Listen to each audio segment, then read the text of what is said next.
Welcome back to Radical and Relevant. Today's reading is from the Gospel of Matthew, chapter 16, verses 13 through 23. When Jesus came into the district of Caesarea Philippi, he asked his disciples, "Who do men say the Son of Man is?"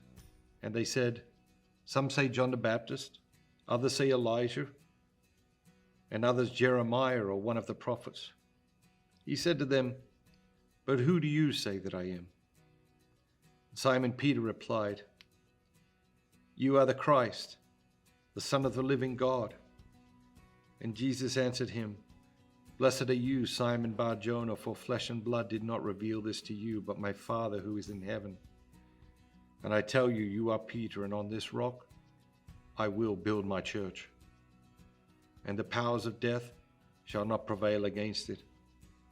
I will give you the keys to the kingdom of heaven, and whatever you bind on earth shall be bound in heaven, and whatever you loose on earth shall be loose in heaven." Then he strictly charged the disciple to tell no one that he was the Christ. From that time, Jesus began to show his disciples that he must go to Jerusalem and suffer many things from the elders and chief priests and scribes, and be killed, and on the third day be raised.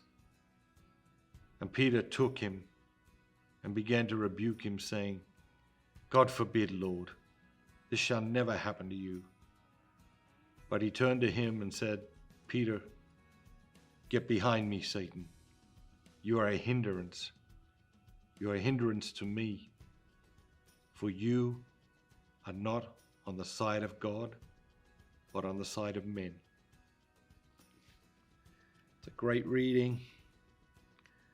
I remember being one of our Holy Land pilgrimages. I remember being in Caesarea Philippi, which isn't that big an area, at the Roman ruins there, and our guide talking to us about this passage. And I don't know, sometimes I just sort of see like a bit of humor in these things. You know, Jesus asking the disciples, who do people say that I am? Who do you say that I am?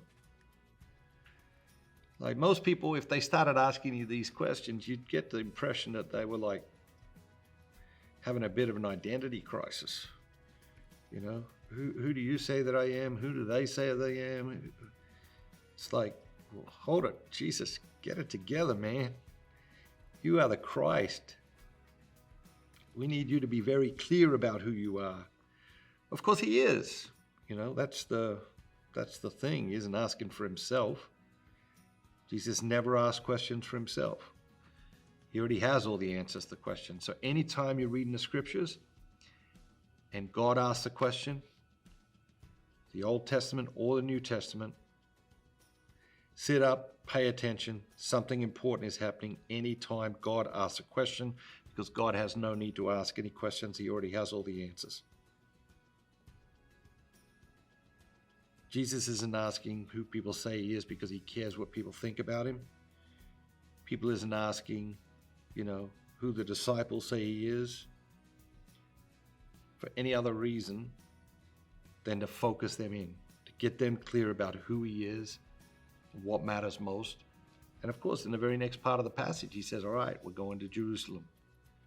I am going to suffer. I am going to be tortured. They are going to hate me, and they are going to kill me, and I am going to be raised on the third day. Again, Peter focuses on the wrong part, right? He's like, we won't let it happen, Jesus. And Jesus is like, Peter, you're not listening, man. It has to happen. And I will raise. I will be risen. I will rise on the third day.